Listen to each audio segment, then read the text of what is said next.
Sa radyo, sa social media at TV. Radyo Pilipinas, 738 AM. Sa patuloy na paghahatid ng balita at pagbibigay serbisyo publiko, kinilala ng prestiyosong Asia Pacific Broadcasting Plus Awards 2025 ang galing at dedikasyon ng Radyo Pilipinas. Patunay ito ng tapat na paghatid ng serbisyo sa mga Pilipino, maparadyo, TV at maging sa makabagong paraan ng paghahatid ng balita sa mundo ng social media. Sa pangunguna ni Presidential Broadcast Service Director Dindo Amparo, kasama ang lahat ng kawani ng Radyo Pilipinas. Inaalay namin ang pagkilalang ito sa bawat Pilipinong aming pinaglilingkuran. Radyo Pilipinas, Radyo Publiko, Radyo Pilipinas, Radyo Publiko, Radyo Pilipinas, Radyo Publiko.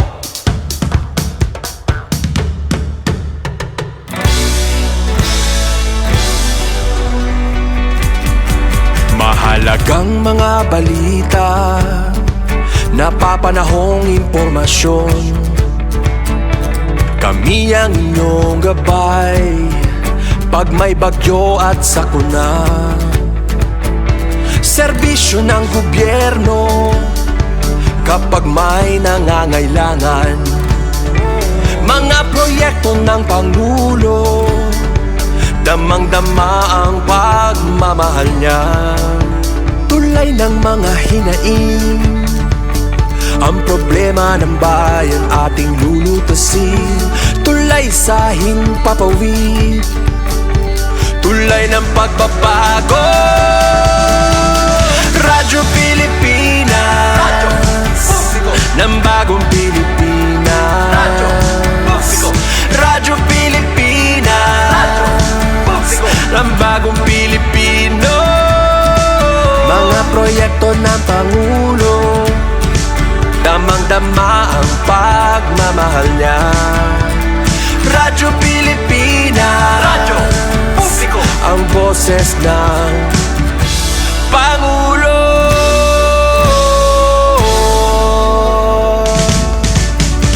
Karamay nyo kami, kahit malayo man kami nakakarating.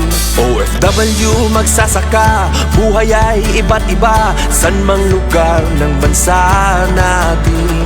Tulay ng mga hinaing, ang problema ng bayan ating lulutasin. Tulay sa himpapawid, tulay ng pagbabago. Radyo Pilipinas, Radyo Publiko, ng bagong Pilipinas. Radyo Publiko, Radyo Pilipinas, Radyo Publiko, ng bagong Pilipino. Mga proyekto ng Pangulo, damang-dama ang pagmamahal niya.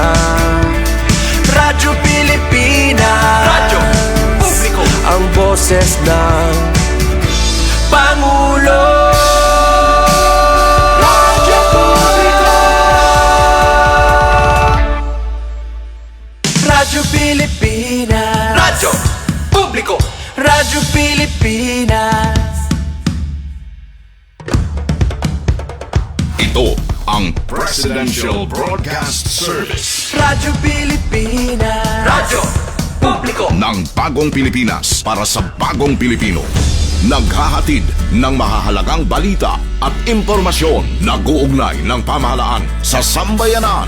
Tulay sa himpapawid ng serbisyo publiko.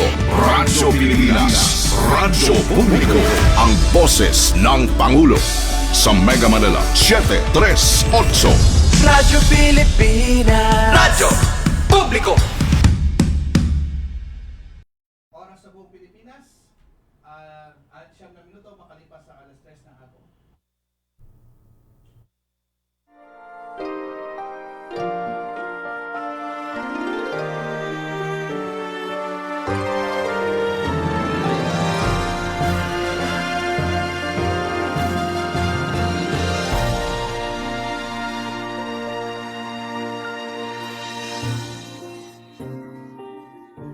Isang magandang hapon po sa inyo lahat at syempre Philippine Standard Time natin, 9 na minuto makalipas ang alas 3 ng hapon. Welcome po tayo sa ating programang Kalinga Hatid ng Red Cross dito po sa Radyo Pilipinas. Ngayon pong ikatatlo ng buwan ng Agosto. August na po tayo ngayon at napakabilis ng panahon.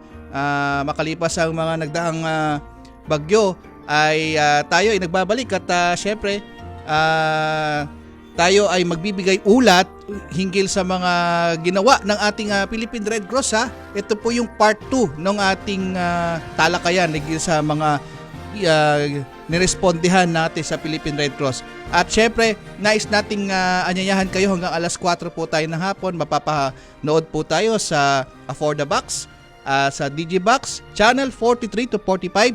At syempre, napapakinggan din po tayo sa Radyo Pilipinas 738 kHz sa AM band.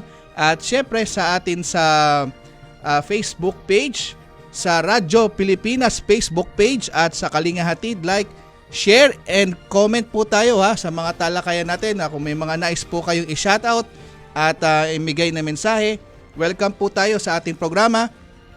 At nais nating pasalamatan na bumubuo ng ang programa mula sa Presidential Communication Office at ang ating Presidential Broadcasting Service ng ating director na si Sir Fernando Sanga, si Sir Dindo Amparo, ang ating station manager Sir Alan Anyanige, si Sir Ray Sampang at sa technical side si Sir Oli Lopez at si Ma'am Joy Timidan. Okay?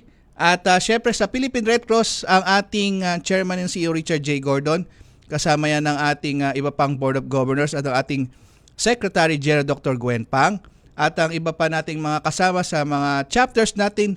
Mahigit 100 chapters natin nationwide, kasama yan ng mga board of directors nila, 143 volunteers at Red Cross Youth. Okay, hindi na natin patatagalin pa.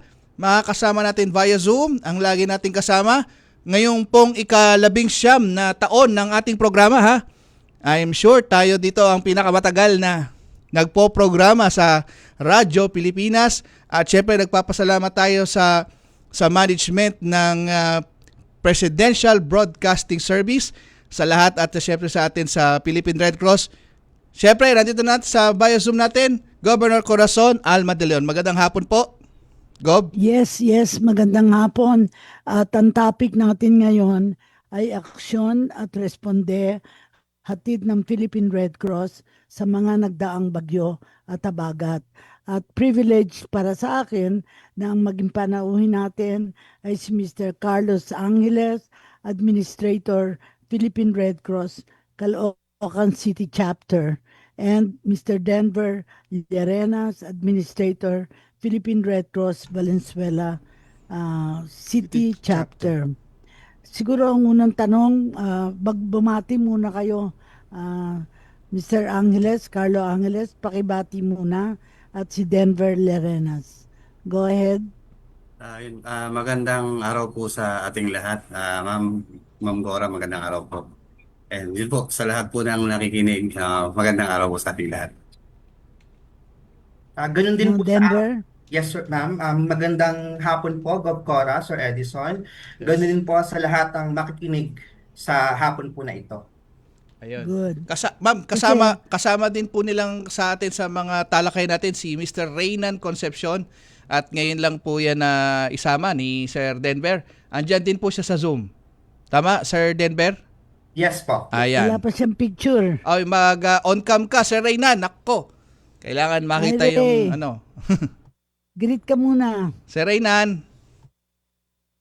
Hello po, magandang hapon po sa inyo lahat. Ayan. Oh, Okay. diba? Tuloy-tuloy na tayo, no? Kasi napakahalaga ng oras natin. Bago ba dumating ang mga bagyong noong Hulyo 18, particular ang Krising, paano naganda ang Philippine Red Cross sa Caloocan, Navotas at Valenzuela. Unahin natin ang Caloocan kasi mga magkakadikit na lugar kayo. Caloocan, anong paghahanda ninyong ginawa? Yes po. Actually, yung sa Caloocan po, yun pong advice natin po ni Chairman Gordon po, yung ating pong 4Ps, yung we plan, we predict, we prepare, we practice. Sa Caloocan po, ay dahil alam naman po natin na yung madalas po nagkakaroon ng mga baha. Nagkaroon po kami mga trainings dun sa ating sa mga volunteers po on swift water rescue. Tapos po continuously po, yung atin pong mga kagamitan ay atin pong check para po masiguro na ito po ay lagi pong available kung sakasakaling kailangan po natin. Tapos po yung recruitment po ng ating Red Cross 143, yan tinutuloy-tuloy po natin kasi yung sa Caloocan po kasi Caloocan and Navotas po. Tapos po sa Caloocan po ma'am, meron pa po tayong Caloocan North na medyo malayo. Kung wala po yung ating Red Cross 143 po talaga, mahihirapan po kami na ma-reach yung malayong lugar po natin sa Caloocan North. Kaya po yun pong lagi pong paalala ni Chairman Gordon and Ma'am Gwen po sa atin na yung Red Cross 143 po natin talaga napaka-importante po talaga niya. So yun po yung talaga pong pinipilit sinisikap po namin na makumpleto at matrain po natin sila. Yun Thank you po, very ma'am. much. Tanungin naman natin si Denver sa Valenzuela at pagkatapos ay si Raycon yata ng Navotas. Go ahead. Yes po, Gov Cora. Actually, sa Valenzuela naman po, 5 araw bago po dumating yung impact ng bagyo, no, sa mismong syudad po o sa Metro Manila, nagpa-meeting na po, nagpatawag na po ang ating Disaster Management Services ng pre-disaster meeting. So ito po ay ginagawa rin ng National Headquarters, ina-apply rin po namin ito sa chapter. Nagpapatawag po kami ng lahat ng mga coordinators ng mga barangay para po ma-meeting po sila through Zoom and through face-to-face naman po para sa mga chapter-based volunteers kasama po ng mga staff. Kasabay po nun, inire-ready na rin po namin yung mga equipment and supply na gagamitin po pag dumating po yung mismong bagyo. Mhm. So siguro, tanungin naman natin ang Navotas kung ano ang kanilang preparasyon dahil bago dumating ang bagyo, ano ang paghandang ginawa ng Philippine Red Cross sa Navotas? Go ahead. Ma'am yung sa Navotas, Navotas and Go din. Caloocan din po. Yes, ma'am, yes, ma'am. Sige. So, yun halos yung sabay po tayo yung sa preparation po namin. Yun po yung nakipag-usap sa mga volunteers tapos kasi ma'am sa Navotas yung nakaraan po nagkaroon na po talaga ng pagtaas ng tubig kasi may nasira po na river wall. So kaya po mas naghanda po yung mga Actually ma'am nung 17 may ongoing po kami na trainings para po doon sa mga volunteers ng Navotas. So yun. And Yeah. luckily po, na-train po yung volunteers so mas naging handa po sila. I see. Anong kasalukuyang sitwasyon sa mga lugar na naapektado at ilang bayan, barangay at pamilya ang apektado sa mga nagdaang bagyo? Balik tayo sa inyo, sa mga lugar ninyo. Go ahead. For Caloocan and Navotas po, actually halos normal na po. Wala na naman yung mga evacuation center po natin ay mga nakasara na po. Yung mga pamilya po na ay nagsipag-uwi na po. Regarding po dun sa mga yung pamilyas po na meron po sa Caloocan po, merong 21 barangays po talaga na naapektuhan. Habang sa Navotas po, actually sa Navotas po kasi with 18 barangays, halos lahat po ay naapektuhan nung bagyo kasi po habang nagbabagyo po, yun naman po na tiyempo rin po na napa-high tide. Tapos po, nasira pa po yung flood control gate natin sa may Navotas. Kaya po mas naging malaki po yung epekto po nung nakaraang bagyo. Sa Navotas po, meron po 1,285 na apektadong pamilya. Habang sa Caloocan naman po ay 539 na pamilya naman po. So, pero ito po lahat po sila nakabalik na naman po sa kanilang mga tahanan po. So, ibig sabihin, ang sa kasalukuyang sitwasyon sa mga lugar na ito ay wala na. Yung mga Yes, ma'am. naapektuhan. Yes, ma'am. Covered Yes, ma'am. na. Nakauwi na po sila po. Pero siguro mahalaga ipaliwanag kung ilan ang naging evacuation center. Kasi ito magsasabi ng ilan talaga ang naapektuhan na kailangang magpunta sa evacuation center both in Valenzuela and in Caloocan. Valenzuela muna. Siguro po ibibigay ko po ang sagot. Ang kasagutan po ay manggagaling sa disaster management namin, Gov Cora. Yes. Sir Reynan. For now po, yung kasalukuyang sitwasyon po ng lugar natin, no, sarado na po yung mga evacuation centers natin. Then, bumabalik na po sa normal yung mga ginagawa po nila. Iba po ay nakakapasok na ulit sa trabaho. Then, yung mga naging evacuation po ngayon ay dahil nagsara na po yung lahat ng evacuation centers natin, pumapasok na po ulit yung ating mga kabataan. Then siguro po doon sa ating apektado, lahat po ng barangay namin ay apektado. Pero ang na-open po na evacuation centers po namin ay 61 evacuation center with a total of 1,807 families and 6,912 na individuals po. Bali po yun yung nasa aming talaan po na mga nag-evacuate po nung last po para po sa mga naapektuhan po.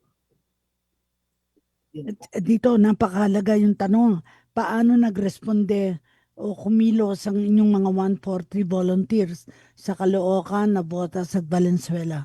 Balik tayo sa Valenzuela. Sa amin po, actually yung impact GovCora, Sir Edison, ay nagsimula nung gabi. Yun yung pinaka naramdaman, no? Kaya po yung mga chapter-based volunteers natin and personnel na nandoon po sa chapter nag-aantaabay na sa magiging epekto, agara naman pong naglabas, no, ng 2 team at isang bangka kasama ng isang verb. Yung Volunteer Emergency Response Vehicle po natin, isinugod po natin ito, no, sa BBB, Barangay Marulas. Yung lugar po na yan ay kadalasan po talagang lumulubog dahil ito pong lugar na to ay malapit po sa Tulyahan River. Kung aalamin po natin, nasa 159 individuals po ang na-assist po natin nung gabing yon.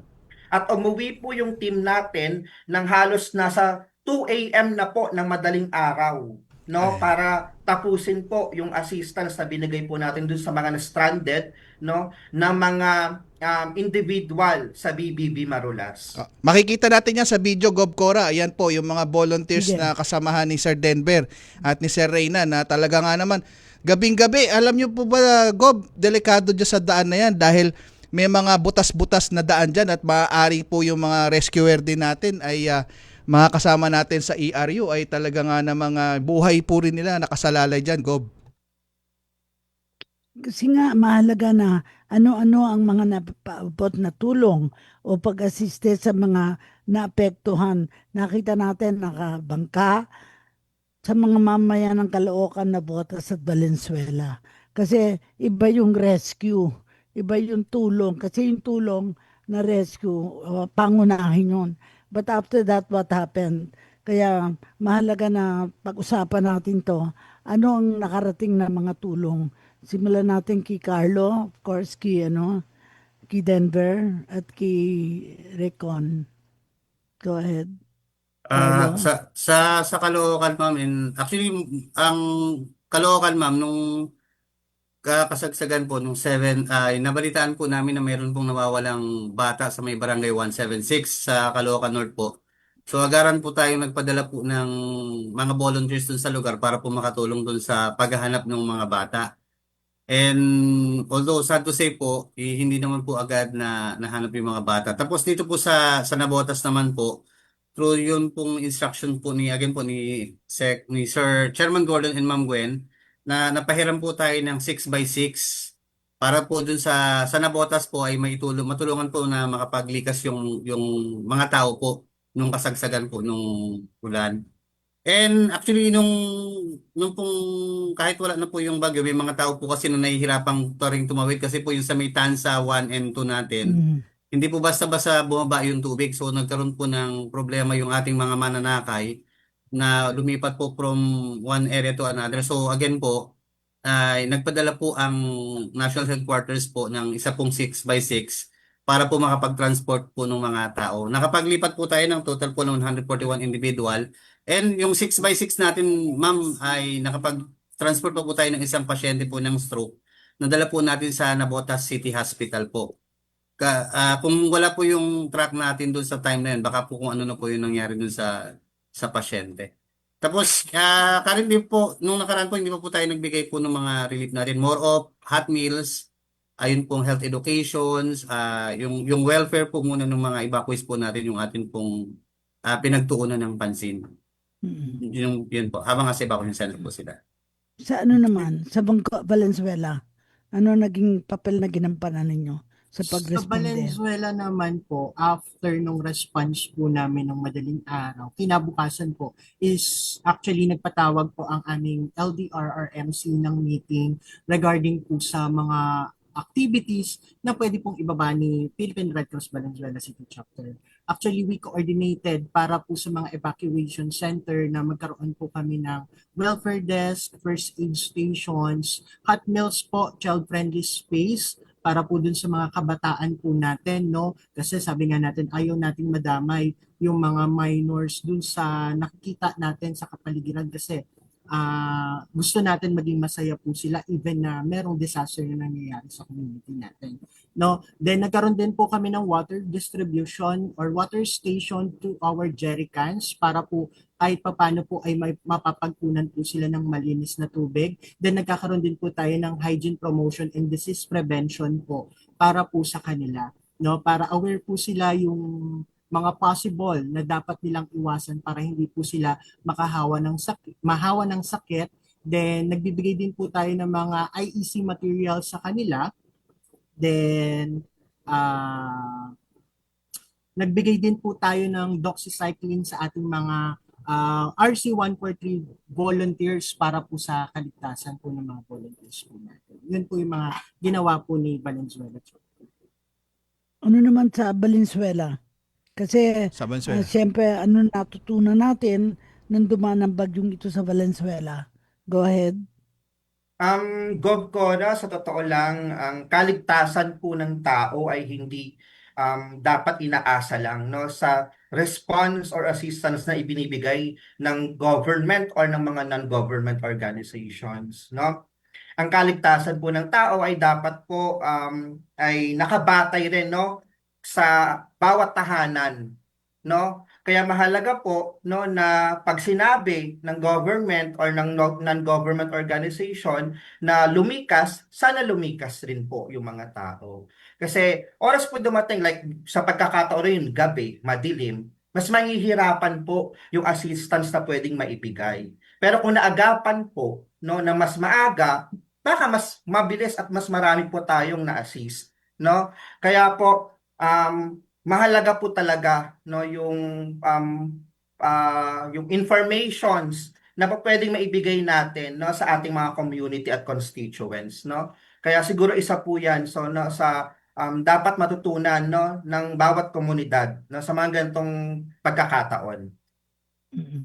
Siguro sa inyong tatlo, mahalaga yung tanong na ito. Ano-ano ang mga naging challenges ninyo ng inyong hinarap at paano nyo ito na solusyonan? Kasi hindi nyo naman malalaman kung ano ang challenge until nandun na kayo. Nakita ko sa retrato yung baha na nililikas ang mga tao. Siguro magkwento kayo kung ano ang naging challenge talaga. Kakayahan ba ng mga tao? Kakayahan ba ng mga gamit? Ano ang nakita nyo talagang primary na naging challenge ninyo sa inyong mga lugar? Si Carlo, Go ahead. Sir Carlo. Yan, yung sa mga challenges po ma'am talaga isa po is yung sa gamit natin. Kasi plus yung location po kasi nung Red Cross natin dito sa Caloocan and Navotas. Yun nga po mas marami po kasing naapektuhan po talaga dun sa Caloocan North tsaka po sa may Navotas nasa south po tayo. So yung distance po is isa sa naging challenge. And luckily po, yun nga, ay yun po sa tulong po ng yung National Headquarters po, nakapagpadala po sila ng 6x6 na nakatulong po yun sa amin talaga ng malaki. So siguro yung challenge po is yung gamit. Tapos yung mga tao po kasi kahit po yung communications po, naging isang mahirap din po siya kasi kuminsan po may mga nakikita kami sa Facebook late na, hindi nila imbis na itawag sa atin. Sa Facebook po sila, yun yung ginagawa lang min. So pag pinuntahan po natin, tapos na po. So pero again po, yung kagandahan po ng mga volunteers po natin na sila po yung directly nasa area. So once may nabalitaan po kami, so nag-communicate ko po kami sa volunteers para po dun sa may verify. So siguro ma'am, yung pinaka-challenge po talaga namin yung locations po ng mga naapektuhan, medyo malayo po talaga dito sa atin sa Caloocan South na opisina po ng Red Cross Caloocan. Unang-una, siyempre, ang expected ng mga tao kahandaan, readiness. Kaya sabi ng always first, always ready, always there. Pero sa mga pagkakataong hindi kagad marating, kailangan talagang may volunteers tayo sa area na Yes po. mag-uulat na lang sa inyo kung saan-saan talagang dapat unahin. Meron Yes, ba yes. kayong nakita sa sakuna na yon na merong nakasakit, namatay? Anong naging karanasan ninyo? Sa Caloocan po, ma'am, meron pong insidente po sa Caloocan North. Meron pong isang bata na nalaglag po dun sa creek. Tapos hindi po agad nakita yon. Yung mga nakalipas na po yung ilang araw sa may bandang Bulacan na po nakita. Then second po, meron pong isang sasakyan na nagpilit pong tumawid dun sa may tulay. So nung pagtawid po nila ng tulay, na itulak po sila ng tubig, nalaglag po dun sa pinaka-creek. So yun po naagos din po ng sa creek po yung sasakyan. So yun po na aksidente po yung dalawang nakasakay po dun sa sasakyan. Hmm. Yung iba naman, ano naging karanasan Si ninyo Valenzuela. na palagay nyo hindi nyo malilimutan? Go ahead. Sir Reynan? Valenzuela, Si Reynan, Concepcion. Ana Botas. Yes po. Yes, si Kwento Reynan. kayo ng karanasang hindi makakalimutan. Diyan dito sa naging responde natin ngayon sa si Reynan. Opo. Sorry Go sir, ahead. medyo humina yung signal ko kanina. Oo. Hindi ko na... Ano yung maisi-share mo na experience mo ng itong nagdaang mga bagyo na talaga namang naging challenge mo, paano mo nga siya nasolusyonan, tsaka hindi mo siya makakalimutan, si Reynan? Actually, yung naging challenge ko nitong bagyo, no nag-response kami, no, yung problem sa mga tao na kailangan pakisuyuan mo sila na or kausapin mo talaga sila na kailangan talagang nilang lumikas, no? Kasi once na tinigilan mo sila sa pangungulit na lumikas, mas mahihirapan ka sila, mas mahihirapan kang i-rescue sila. Kasi kung hindi dahil sa pangungulit namin na lumikas na yung iba, hindi pa sila lilikas. So parang ang challenge namin is how to convince yung mga evacuees natin na mag-evacuate na dun sa mga low-lying areas. Kasi lagi nilang sinasabi, sanay na daw sila. Pero at the end of the day, ang nangyayari palagi pa rin silang nare-rescue. So yon, ang ginagawa lang namin talaga is pangungulit sa kanila na mag-evacuate. Okay. Gab Cora? Maganda ang termo, pangungulit. Talagang ang mga Pilipino matigas ang ulo. Kahit na malapit ng baka mamatay sila, wala silang takot. Pero pag sila tinamaan na, ay sasabihin nila, hindi sila natulungan. Sisisihin Pero pa. siguro mamaya ay pag-uusapan natin ano pa ang mga paghahanda na dapat gawin ng chapter kasi sinabi natin may 140 volunteers pero kung ang 140 volunteers mismo ang tinamaan ng bagyo, tinamaan ng sakuna, mahirap nating expectin na sila pa rin. Kaya we have to get in other areas na hindi apektado kung alam natin kung saan sila mahahanap, kung saan sila mamobilize. Anong karanasan? Alam ko kasi sa Valenzuela, I've been there sa chapter ninyo, no? At misking mga tricycle divers ay aktibo na tumutulong sa Valenzuela. Kaya naniniwala ako na iba ang klase ng mobilization sa Valenzuela. At siguro, Denver, may kukwento mo, anong kaibahan ng Valenzuela sa ibang lugar like Caloocan and the other areas? Go ahead. Opo, siguro po isa lang po sa pinagmamalaki ko no sa aming lugar na sa dami po ng mga volunteers na meron din kami talagang nasanay na rin po sila kung ano po yung ikot o flow na ginagawa ng mismong chapter. So karamihan po sa mga volunteers namin ay actually more than a decade na po na nagsiservisyo bilang volunteer, GovCora. No? Nagsimula pa po yan nung inumpisahan ang programa ng Red Cross 143. At hanggang ngayon, nandyan pa rin po sila.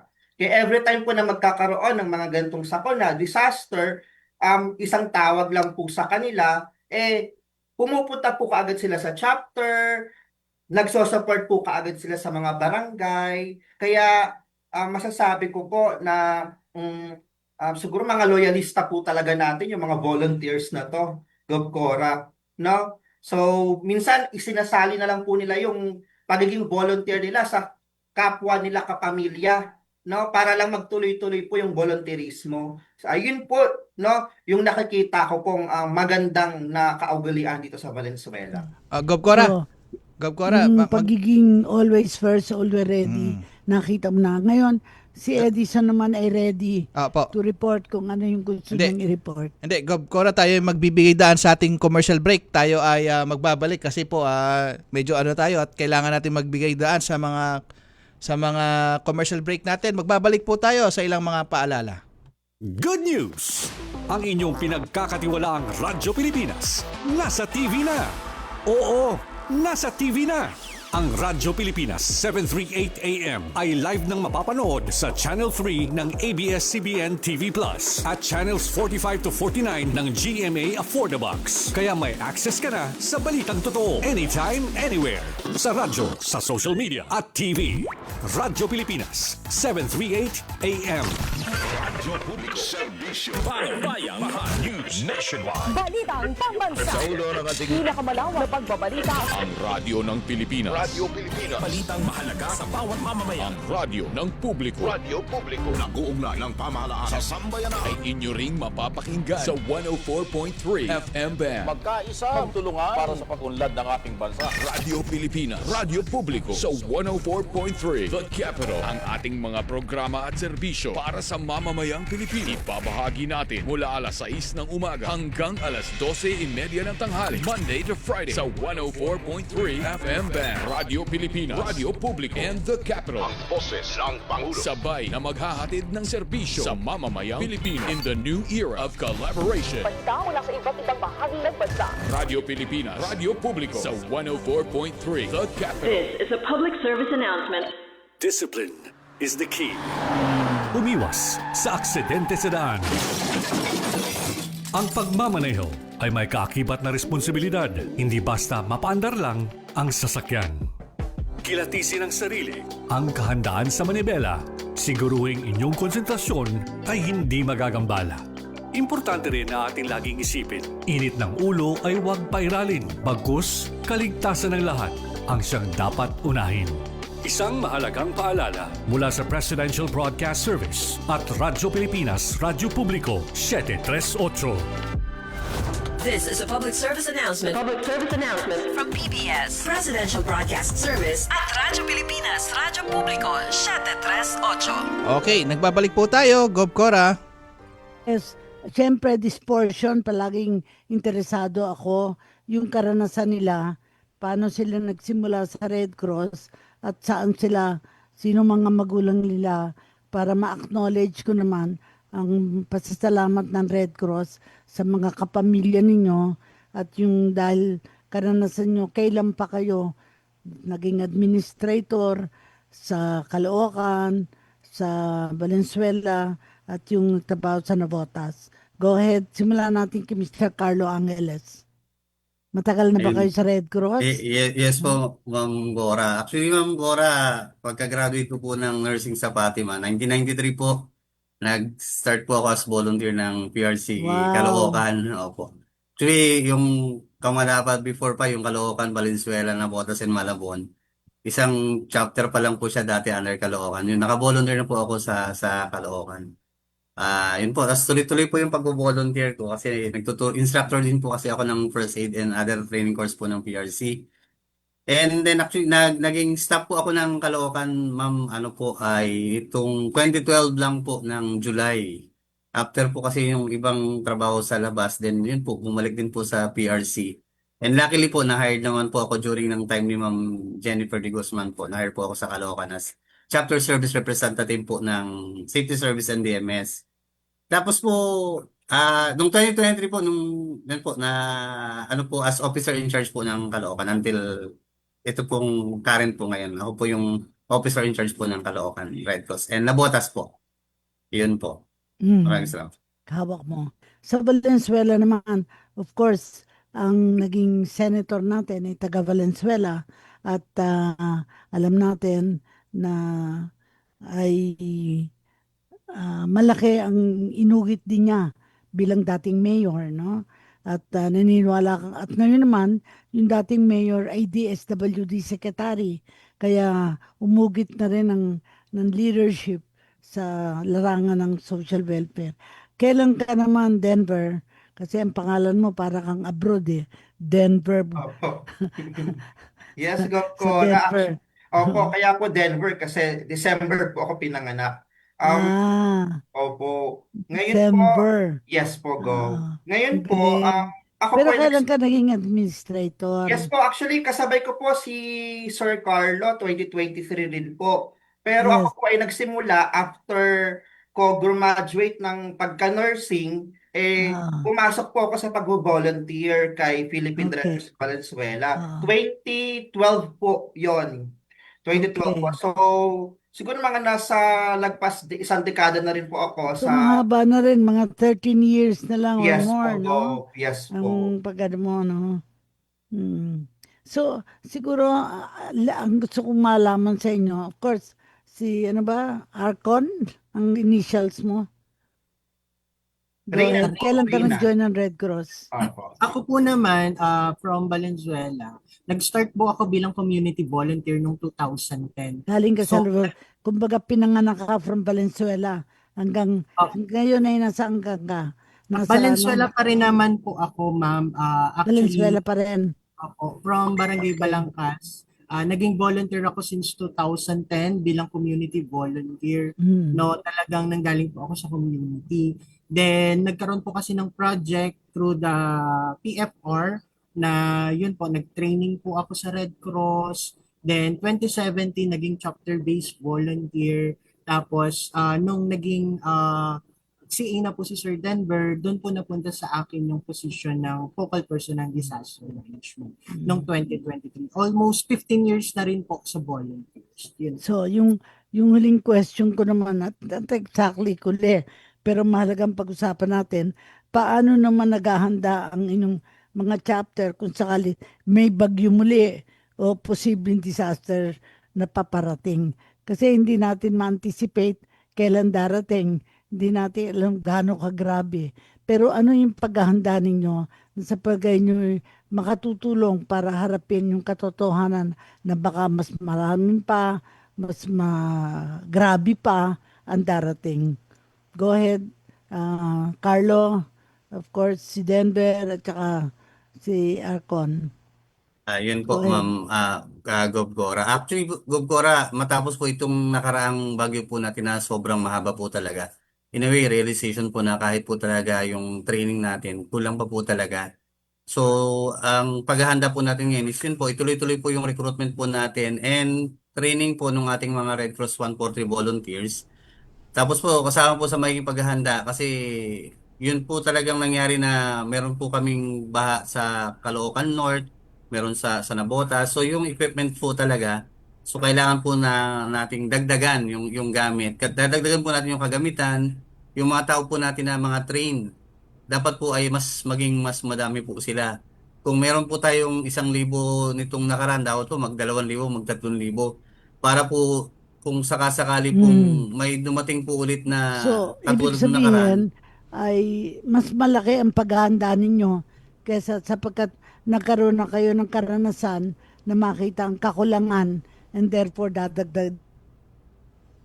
Yes po, Gov Cora. Yun po yung ano po talaga, yun po yung nakita na yung kahit meron na po tayo talaga pong hindi po siya sapat, kailangan po talaga ituloy-tuloy po natin yung ating mga ginagawa na paghahanda. Gov Cora. In terms Hindi.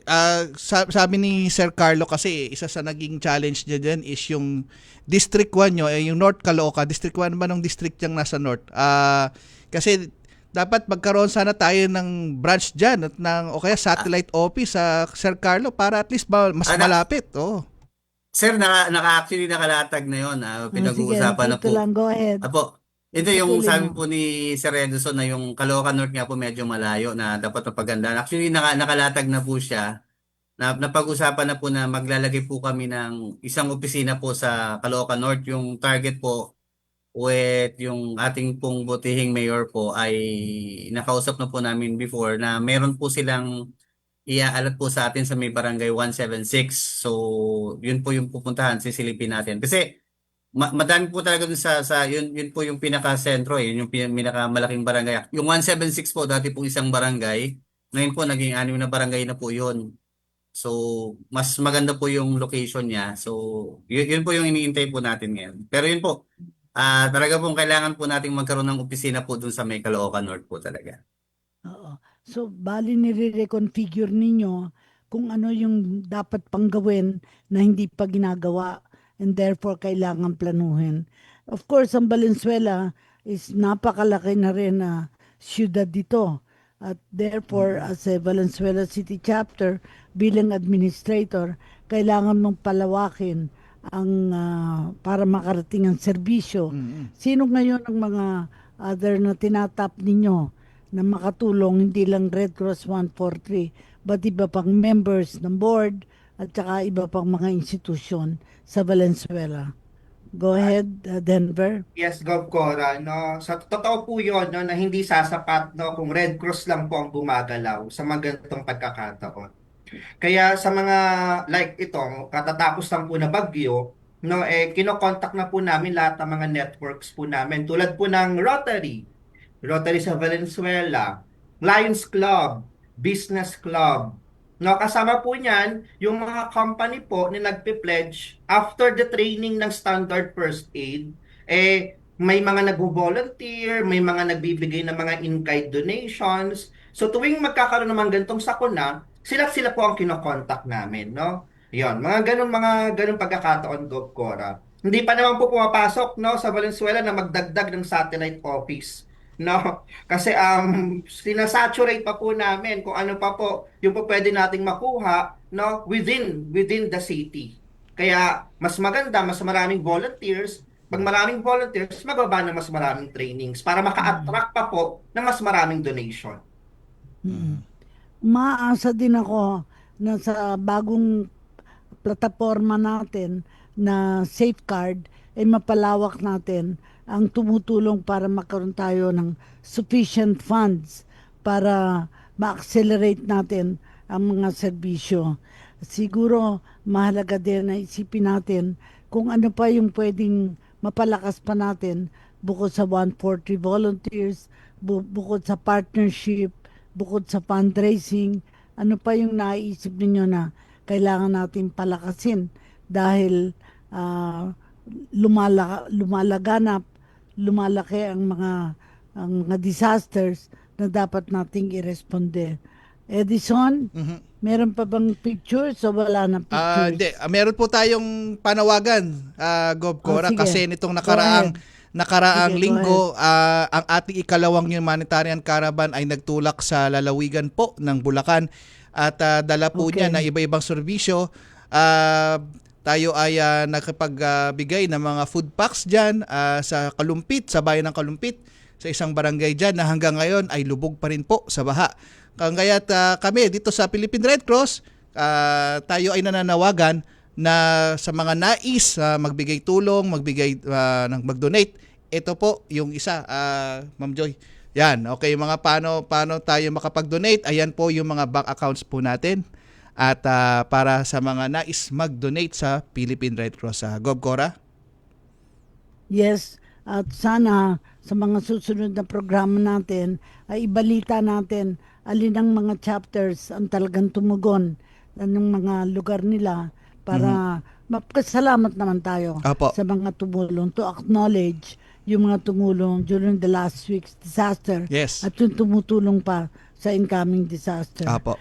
Siguro dahil ang topic natin, aksyon at responde, hatid ng Philippine Red Cross, magpasalamat na tayo Yes. sa mga tumulong, kay Carlo, kay Denver sa Valenzuela, kay Recon, Reynan. na salamat at saka paghingi ng tulong pa rin, continuous support sa mga nais natin bigyan ng tulong. Go ahead, Carlo. Yun po, yun siguro pasasalamat po talaga dun sa ating community. Siyempre po sa National Headquarters kay Chairman Gordon, kay Ma'am Gwen, kasi ang bilis po talaga nung nangailangan po kami ng 6x6, nakapagpadala po agad sila. Tapos yung ating pong mga volunteers sa community po, yung chapter-based volunteers natin, yung mga staff po natin, ang board of directors po ng Caloocan, yan, sa tuloy-tuloy po nilang pagtulong po sa ating chapter po para supportan po dun sa mga activities. Yun po, siguro yun po. Tapos sana po yung mga tumutulong sa atin ay yun po, tuloy-tuloy lang po yung pagsuporta. Yung safeguard, ma'am, maihabol ko lang, malaking tulong po yung safeguard kasi yun nga sabi, in a way, naka-insured ka na, nakatulong ka pa. Para po mas madami po tayong matulungan po na kasama po natin. Yun po, ma'am. Denver, saka Valenzuela, Yes at later po. sa Renan. Ako, Concepcion, go ahead, Denver. yes, Gov.